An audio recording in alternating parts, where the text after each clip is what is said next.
ISNA, the Islamic Society of North America, their national convention. We were invited here by a Muslim friend. I have to say I'm very impressed with some of the presentations we've seen, not so much because of their accurate responses to questions, but because of the fact that they are trying to deal with some of the central issues. We were at a presentation earlier when they were addressing the issue of Aisha, the issue of Muhammad's wives, violence in Islam, and so on. So they are tackling the tough issues, and I commend them for that. Our friends over at 877 Why Islam are distributing a booklet. I'm also very impressed with this booklet because we look through it and we see the tough questions. We see them attempting to answer the tough questions. How can Muhammad be considered a true prophet when he married so many women? Why did Muhammad limit his followers to 4 wives when he had more than this? Why did Muhammad marry a child, Aisha? Is that not illegal? And questions on violence as well. So they are trying to tackle the extreme issues, which for many years just hasn't been the case. And so again, I commend them for that. Not so much for the answers though. And I do want to point out one difficulty. There are many. I'll point out one here just to give you an idea of what I mean. Concerning Aisha, the first response in this is to say that while there are many references to the age of Aisha being 9 when she consummated her marriage with Muhammad, it refers to Ibn Ishaq and says that Ibn Ishaq suggests that she may have been much older.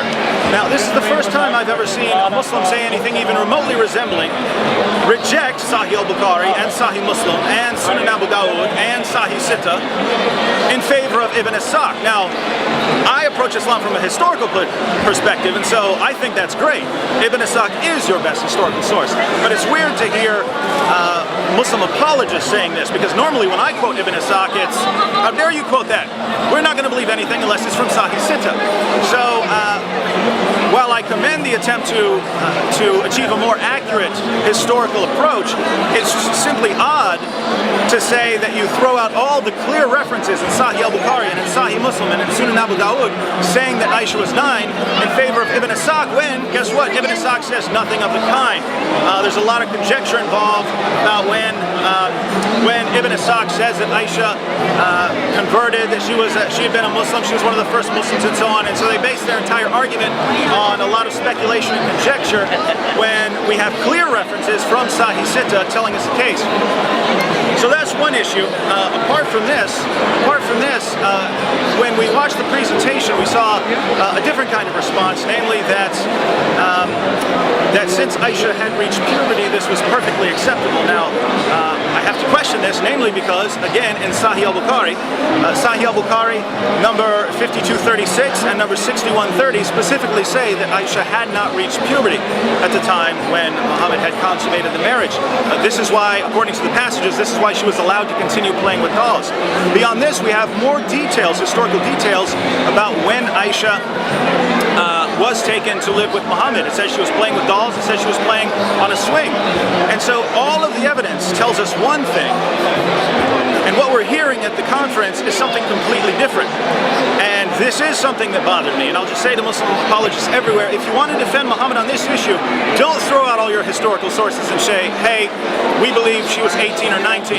If you want me to believe that, then you want me to believe that your most reliable historical sources are all horribly flawed. If you want me to believe that, then tell me, but that would almost make you a Quran-only Muslim. I don't think you want to go there.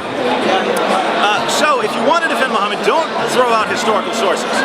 You have to say something along the lines of, different cultures have different practices, and Muhammad is no different.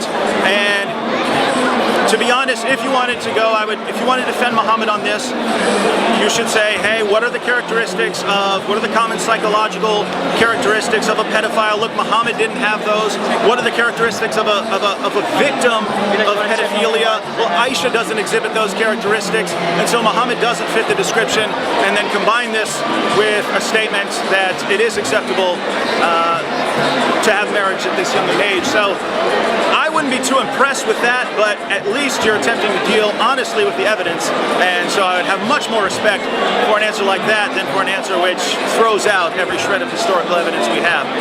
Thank you for watching. By the way, we would go ask about this. We would go ask about these things, but according to some of our Muslim friends, you're just not allowed to walk up to a Muslim booth that invites you to ask questions. That makes you somehow mean. So no questions today, maybe at some time in the future. But I encourage everyone to visit 877 Islam to consider their arguments and to weigh that against the evidence. And God bless you.